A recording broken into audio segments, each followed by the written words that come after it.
Are you addicted to sex or pornography? Do you find yourself thinking about sexual activity? So often it's distracting you from your friends, your family, your job. Your social life seems to be diminishing. Financial security, well, that seems to be lacking. And you just don't feel centered and peaceful. You feel somewhat detached. And your life is getting so wrapped up in anonymous sex or pornography or sex clubs or online dating apps that you are doing it so compulsively, it's to the point where you do not have any more control. If that's the case, you are in the grip of active sex addiction. And getting out of sex addiction and getting your life back in order, getting your life balanced, and experiencing a peaceful, serene life where you can focus and build your career further and improve your financial security and have healthy relationships and a healthy romance. That's all possible for you. And you may feel as though now, because you're so engrossed in active sex addiction and you have tried to stop those behaviors repeatedly and you've been taking in information and yet to no avail, here you are, still deeply entrenched in the grip of active sex addiction. I'm a recovering sex addict. I have over 11 years sober from sexual addiction.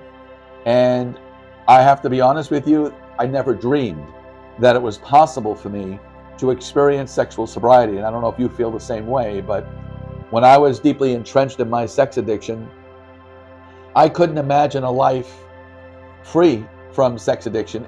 In fact, my sex addiction was so profound, it literally defined who I was. I looked at myself as a man who lived with shame and secrets and perhaps some guilt, but I lived a double life, and I lived the real world wearing masks, and then I lived in the dark world where I was filled with shame and guilt and lived in isolation.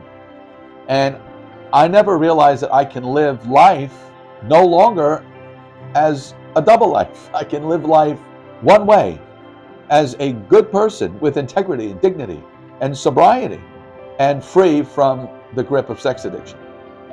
And I have to tell you that if I can get sober sexually and experience a life that no longer is wrapped in the grips of sex addiction, and I can free myself from that life I used to live, you can too. My spiritual advisor said I was the worst case of sex addiction he ever witnessed. And here I am today, a sexually sober man. And I want that to give you hope that you too can be a sexually sober man. Perhaps you feel hopeless because you have attempted to stop your sex addiction so many times and yet to no avail. Again, here you are. Well, there is a way out and there is a solution and there is a methodology you need to follow to go from where you are now, a hopeless, sex-addicted person, to a life where you are a thriving, successful, financially secure, social person. There are methods that you need to follow and experience as you progress now away from sex addiction. When your life went from the first time you experienced something sexual that made you feel good to today where you are sex addicted, there was a progressive nature to that. So as you recover now and change your life to a life where you are sober and free and successful and peaceful, all of those places in life that you want to be, well, recovery now is progressive as well. So as addiction was progressive, so is recovery. But as you progress through sexual sobriety, there are certain methods you have to follow. And method number one is getting yourself out of denial. You need to notice the elephant in the living room that everybody else sees, but you don't.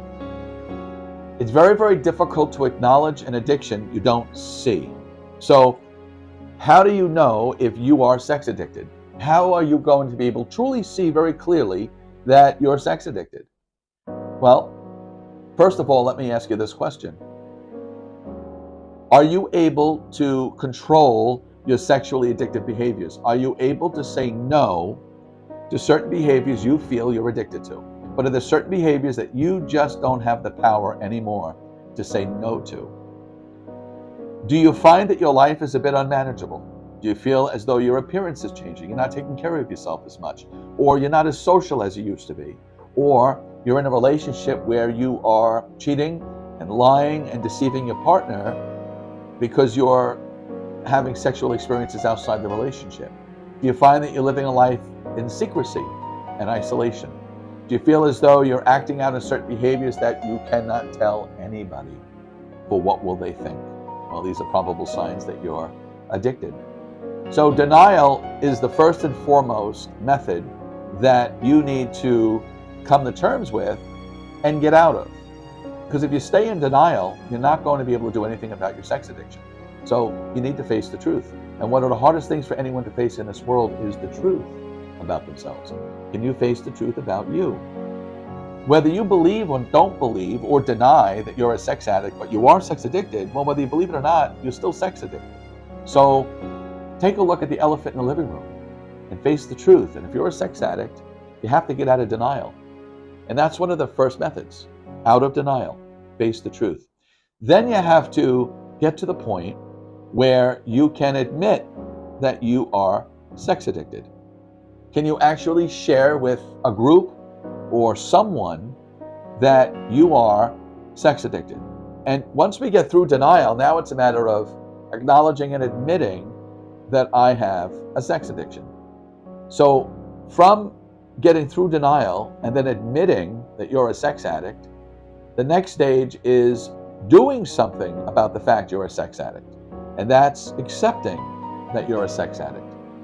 Can you accept the fact that you're sex addicted? This is where most people have difficulty, accepting the fact that I'm sex addicted. Because for some reason, there is such a negative connotation to the fact that if you're a sex addict, you must be weak or sick or perverted. And that's not the case at all.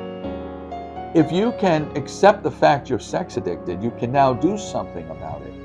Admitting it's one thing. You can admit anything and continue doing those behaviors that are making you unhealthy or keeping your life limited or miserable. But once you accept it, you can start doing something about it. And then the next stage is, and this may be very hard for you to understand at this point if you're still entrenched in sex addiction, but is embracing the fact that you're a sex addict. Now, you don't embrace active sex addiction. Once you get sober and experience a peaceful, serene life, a life where you're financially secure and professionally successful and living a very healthy social life and perhaps in a relationship that's very healthy and strong, you can accept and embrace the fact that you're a sex addicted person but no longer active, that you have an addiction but you are no longer living a life actively involved with it. And how to embrace the fact that you're sex addicted? What that does, it takes you to a whole new level of sex addiction. In fact, once we are sober and we accept and embrace the sex addiction, we live life on a whole new spiritual plane. We live life on a plane of connection to people, to nature, to the universe, and to the God of your understanding. Once we connect to people and nature and the universe and God, we live on a whole new level. We are driven for connection and love and peace. And something changes when we embrace our addiction. Because all the way back early on, when we first found ourselves addicted to sexual behaviors, we were doing those behaviors to feel loved and wanted and needed and fitting in and connected and whole. But once we get through the progressive nature of recovery and we can embrace our addiction, we now have discovered new ways, new healthy, wonderful ways to feel loved and needed and cared for, to fit in and connected, and to feel whole. We discovered all new techniques that are healthy, that make us feel the way we wanted to feel when we were acting out in those destructive sexual behaviors. My spiritual advisor told me one time, which was pretty profound for me at the time. He says, Rob, how good you feel when you're acting out sexually. In other words, loved and needed and high. There is a level of dopamine that gets released from certain sexual activities that make you feel high, confident, all those positive feelings, the illusion that you get from acting out sexually. Well, you deserve those feelings. You just have to learn how to get them in a healthy way. Can you relate to that? When you act out sexually, it makes you feel a certain way. Because obviously, if it didn't make you feel good, you wouldn't do it. Even though when you're done, you hate yourself and you do self-loathing and you're in a very desperate state of mind and body, then you just go act out again so you feel better. If it didn't feel good at the time, you wouldn't do it. But you deserve to feel that good, but in a healthy way, doing healthy activities, healthy choices, productive, positive, nurturing choices, and feel loved and needed and wanted and whole and fitting in. So you must progress in recovery in a similar way that you progressed in your sex addiction. You break the denial. Acknowledge and admit that you're a sex addict. Accept the fact you're a sex addict and do something about it, and then you can embrace it. Because when you embrace it, you're not fighting it anymore, because you will lose every time you fight your sex addiction. So you can embrace the fact that you are no longer an active sex addict, but you will live with the fact that you are sex addicted, but you're just not actively involved with it. And you can live your life on a spiritual plane, connected to nature and people and God, the God of your understanding, if that's what you choose. I'm no longer attached to that darkness of sex addiction. I am now attached to the light of spirituality, where I am a peaceful, serene, successful, healthy, thriving individual. And that's what I want for you. And once again, my spiritual advisor said I was the worst case of sex addiction he ever witnessed, and here I am, a sober sex addict today. My promise for you is you can be too. If you like this video and you want to see more of them, I post a new video every Tuesday on this YouTube channel, and I give you tips and ideas and methods and strategies to break free from your life of sex addiction to a life where you are a prospering, successful individual. So subscribe to my channel and hit that like button and hit the bell so you get a notification every single time I post a new video. And you can go to my website. I have a free ebook, 5 Phases of Recovery and Transformation from Sex Addiction. I'll have the link below in the description, and I would love for you to download this free ebook and read it right away. And it's going to talk about some of what we talked about here in this video and all the phases that are involved in you transitioning from a life that's sex addicted to a life of sexual sobriety. Well, I'm grateful that you spent a few minutes here with me today, and I hope you got something out of this. And I look very, very forward to seeing you next time. You take care.